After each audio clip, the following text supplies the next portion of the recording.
You're welcome back to the Rise interview, where we'll speak to the newsmakers as well as ordinary people doing extraordinary things around the world and featuring the voices at the heart of the stories. I am Christian Ogodo. Thanks for staying with us. The Ninth National Assembly has expressed readiness to adopt a different approach to make the passage of the Petroleum Industry Bill a reality. The President of the Senate, Ahmed Lawan, said that the Electoral Reforms Amendment Bill is a priority because of the urgent needs to improve the electoral processes and secure the democratic gains made in the Fourth Republic. He said that their primary responsibility is lawmaking, and the Ninth Senate has been up and doing, and its record compares favorably to any other before it in the history of our nation. Here's some reports of Ahmed Lawan speaking on the Senate's willingness to approve President Buhari's request for external borrowing of about $30 billion. The question of whether we are going to pass the loan request of the executive arm of government. Yes, if you don't have money and you have projects that after you do them will not only provide the infrastructure that you need, but also spend money, nothing will really militate against the passage. But one thing is, we are going to be critical that every cent that is borrowed is tied to a project. That when the project, these are projects that should have spin-over effects on the economy. And we will undertake our oversight so well to ensure that such funds are properly, prudently, economically, and transparently applied on those projects. Okay, I've now been joined by Professor Abiodun Adeni, who is a senior lecturer at Bayes University and a public affairs analyst. Prof, very warm welcome. We thought that we would have been joined too by a member of the National Assembly, but I'm sure that they are, preparing for the Yuletide season, going on vacation by tomorrow. But Prof, in 6 months, would you say, how would you, compare the Ninth Senate to other, senates of this Fourth Republic, particularly between 1999 and 2003? That was a very turbulent period for the National Assembly and the executive there. Yeah, absolutely. But it's also important for us to put things in context. When Baron Montesquieu, developed the idea of separation of powers, he wasn't talking about all the trinity of the legislature, executive, and the judiciary permanently being in conflict. He wasn't talking about confrontation or aggression between the three. He was talking about interdependence, that they should complement themselves. And in complementing does not really mean that they should break bones all the time, that they should break necks. It just means that they should work in synergy for the good of the people. And that's the idea, and that's how it works. Is that what we're seeing now? That's how it works in an ideal democracy. So over the years, we've had this kind of executive, legislative feud being at loggerheads, and if in this dispensation we are having a better understanding, I think it's actually good for the system. Because what are they actually working towards, if not for the development of the country? That's the ideal thing, really. So if we are seeing a better understanding between them, I think it's a welcome development, really. But the development shouldn't be one arm being slavish to the other, or one arm being absolutely, But you see, there are insinuations around this. I think I would differ, really.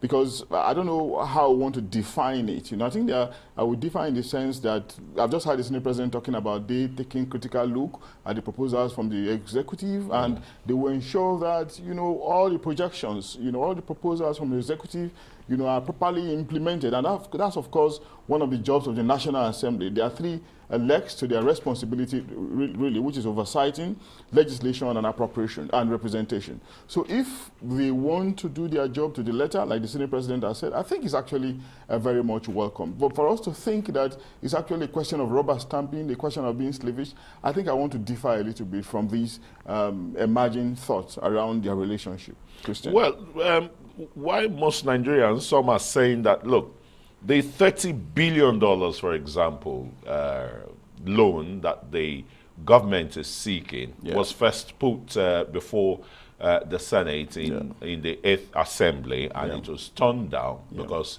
the argument was that it was not properly outlined what the monies will be used for. Now it's been, represented, and the president is saying whatever the president of the Federal Republic of Nigeria brings to the National Assembly, we will accept and pass it. That's where, Nigerians probably came up with the word or, words of it. I understand, but of course, we just had him, he said critically. He used the word critically. So if they are actually critical, like you said they are going to do, the posturing is also not really bad. If they are critical appraisal of what executive proposal, I think is in context really. And of course, we also have to look at their body language. How have they performed in the last 6 months? Of course, we have seen them passing 6 bills within the space of 6 months. We have seen them, most importantly, returning us to the January-December calendar, the Gregorian calendar. And of course, they have returned us to the OECD recommendation that nations' budgetary system should be predictable. Of course, predictability does not mean sticking to the December, to the January-December Gregorian calendar, but that if it's going to be October to September, like in the US, if it's going to be April to March, like in South Africa or in many of these Pacific countries, let it be so. And of course, our own constitution, or our own operational strategy has always been January to December. And for them to have been able to return us after a long time, I think it's actually something that we should commend. But again, beyond returning us, it's also the question of implementation. That aspect, of course, we have to follow up as well as citizens. So that it shouldn't just be the budget itself, but the budget, because the budget itself is a means, really it's an item, it's a means, but we have to follow it to the end. It's a means to an end and not necessarily an end in itself. That's what I think, Christian. All right, Prof.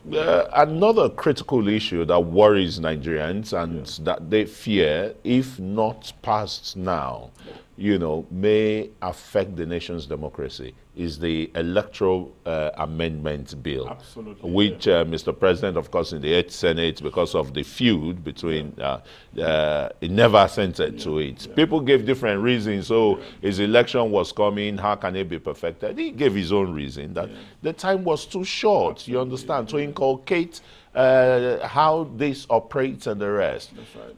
So the 9th Senate or the 9th National Assembly has the opportunity to simplify the electoral process. Absolutely. I think it's very important that we continue to improve on our electoral process, because it has been the bane of our development. And of course, we cannot undermine the fact that democracy, that election is a festival of democracy. And the more we perfect it, the better for us. We can see what happened in the United Kingdom very recently, December 12th election, how it was seamless. We saw democracy. In one day, the results were absolutely. out. We saw democracy, how it worked, how it played out in America. You were just discussing it a while ago, over the Trump impeachment, very seamless as well. You see how they manage difference. Of course, institutions are strong, and of course, the processes are seamless as well. Transparent. Transparent, accountability is obvious. There's no reason why we cannot replicate that here. And the way we can replicate it is through technology, and central to the electoral reform is the introduction of technology, and we started this somehow through the card readers, but we have to improve on it, so that it can be electronic display, electronic rendition, so to say, of results, so that it will minimize rigging and make the process much more make the process cleaner than it has always been. So it's very important we continue this path of reform. And I'm very optimistic as well that the National Assembly will pass the bill, because, of course, going by how they have moved, production sharing contract has been reviewed, tax amendment bill has been worked upon. The Public Procurement Act 2007 bill has also been reviewed. So with the speed at which they are working, I see no reason why they would not revisit the electoral reform bill as well, Christian.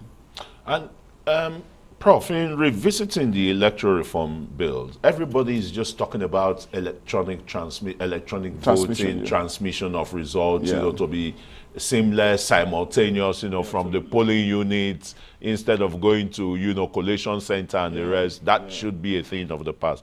But nobody is looking critically at the issue of disruption of elections.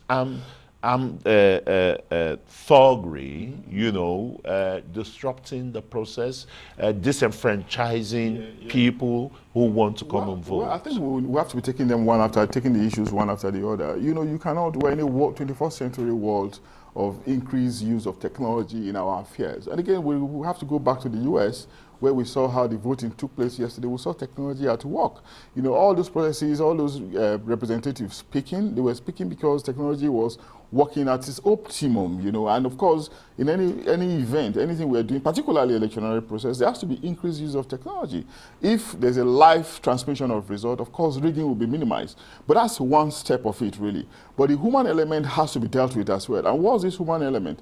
The human element is the tendency of the operators to pervert the process, the tendency of politicians and their thugs, politicians and those who believe in them to pervert the process. The circumvention of this process is what we also have to address. But how do we address this? Address it through activation of the laws. You know, there has to be consequences.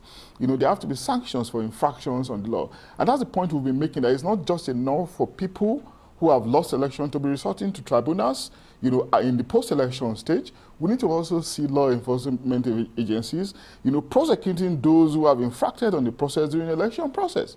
So it shouldn't just be a one-way process. It should be, it's a multi-level stage, multi-level process that we need to work upon at this simultaneously. Otherwise, we'll get one side right and get the other one wrong. It's one thing to be speak and span with technology, but it's another thing also to work on the human element. You know, because otherwise, you know, the technology is a robot. It can be manipulated by humans who are desperate, Christian. Yeah. Some are even suggesting that, look, why don't we use the BVN? Why don't you use the, you know, your smart cards and the rest? Because they're all synced and the rest. But you have to think of the rural folks, isn't it? Folks, yes. I think that was the reason in the first instance why I think the executive declined to sign last time. They were talking about, you know, deficiencies in terms of technology, in terms of power. You know, because most of these technologies are power dependent, you know, and that was the reason. For instance, it may work in the urban centers. What about the rural areas? And what about our literacy level? Our literacy level is still very low. You know, you have to educate people. Sometimes people will say, for reasons of doctrinal belief, may even say that, no, this is against my religion. You know, so these are levels of indoctrination, belief systems that you have to deal with. You know, I mean, that's the bane of our system, but again, we can deal with it. Absolutely, yes, Prof. A good place to land there for us to take some messages. Thank you very much. You're still watching the Arise interview. We've got more still ahead, reviewing the 9th National Assembly. Stay with us.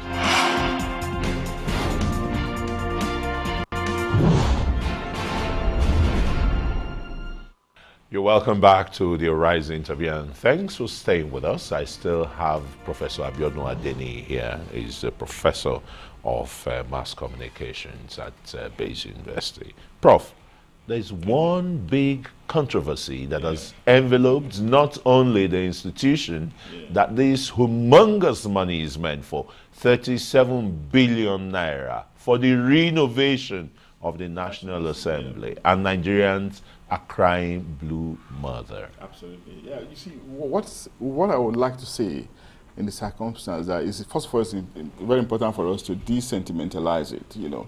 We need not be emotional looking at it, you know. It's important that we are critical, so to say, you know, because 37 billion is a huge sum of money, and when we hear it, we can just cry blue mother that something is going amiss here, you know. But let's look at it critically, Christian.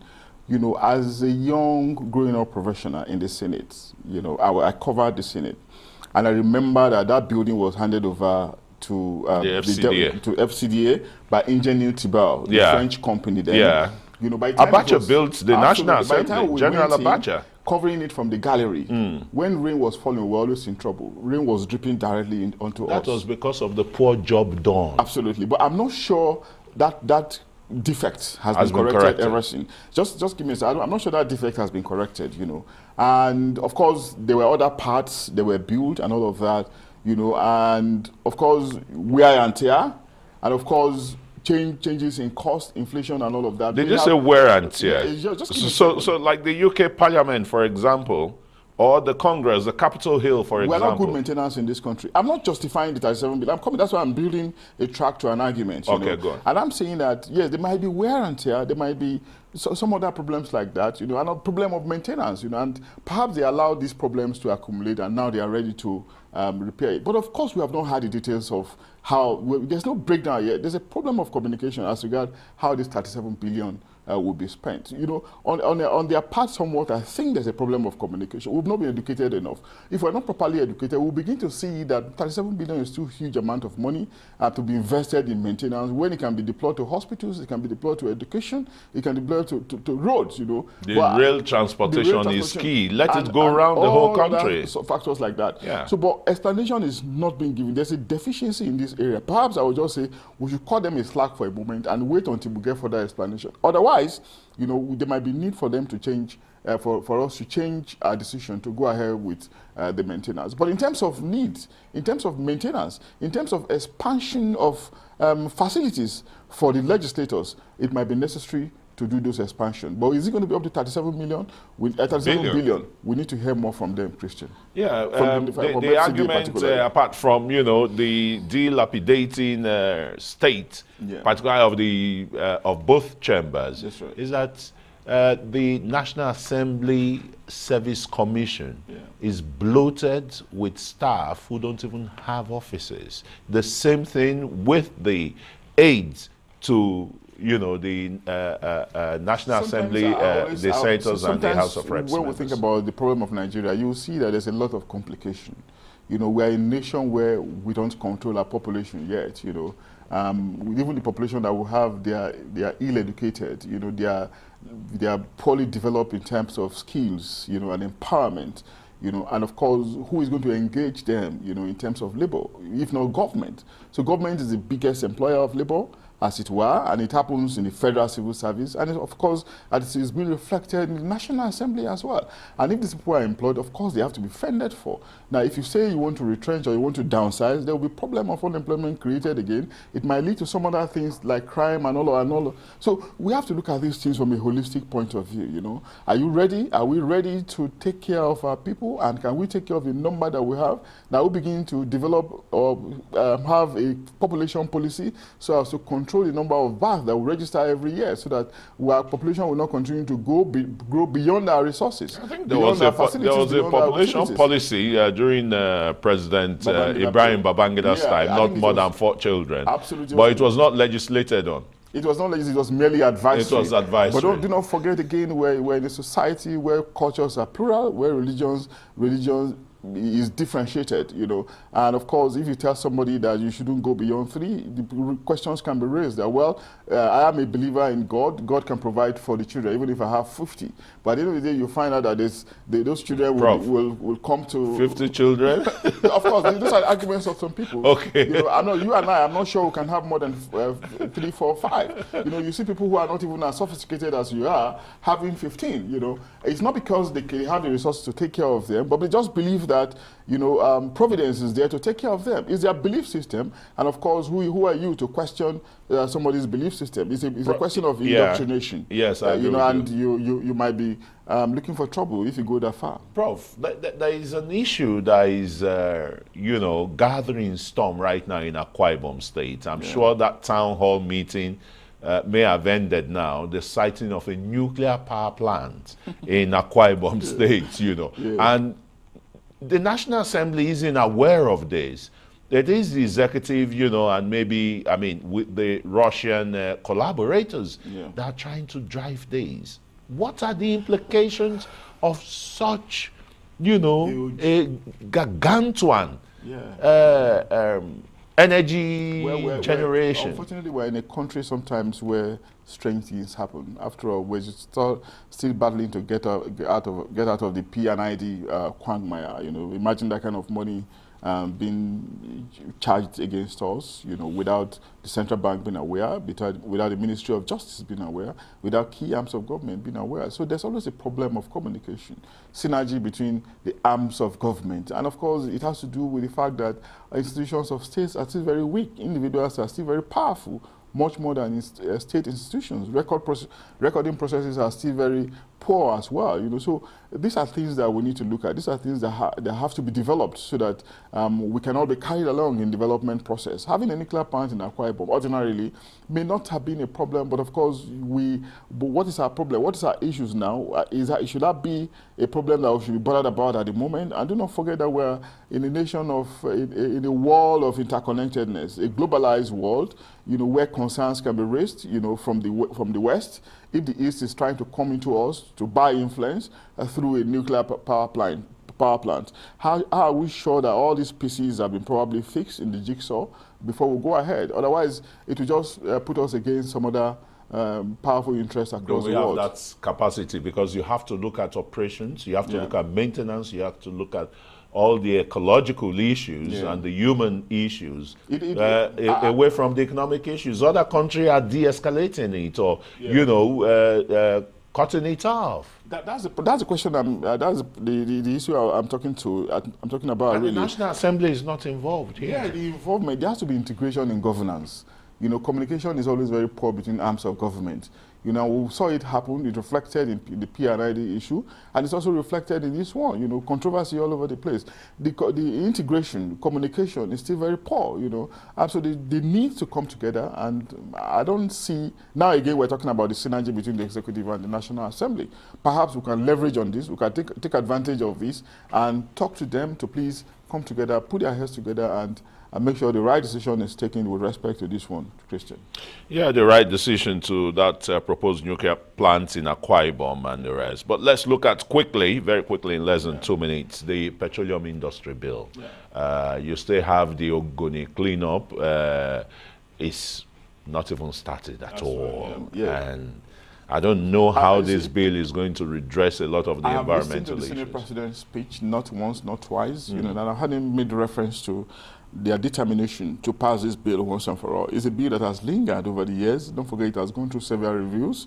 There have been campaigns around it. It has even been structured into just one item. And has made that promise that it's high time they passed it, And if they've been able to get some of these bills that have lingered over the past, if they have been able to get them done with, if they have been able to redress our undesirable lopsided budget cycle, if they've been able to redress it, I think it's a good pointer that we'll get to a good end with the petroleum industry bill through passage. Okay, let's hope that is done very quickly. You want to look at the financial bill, which of course I'm sure by the time the Senate resumes after their holidays, it should have become an act. Oh yeah, it should really. And I don't know we're going to feel the pinch, because all kinds of taxes are being introduced, but some of the most developed countries are the countries where we have a huge tax net, where the tax net is very broad, and if but there are corresponding social amenities to go for it, so you'll be very willing to pay the tax. Yes. When I was in the UK, I was paying about 28% tax. That's over 12 years ago. Just like you said, Christian, if the facilities and utilities correspond to the amount of money that we're investing in the system, also good for our country. Yes. Thanks very much, Professor Abiodun Adeni. It's always a delight, to have you on any of our shows. My pleasure. Thanks a lot, Christian, for having me. Great.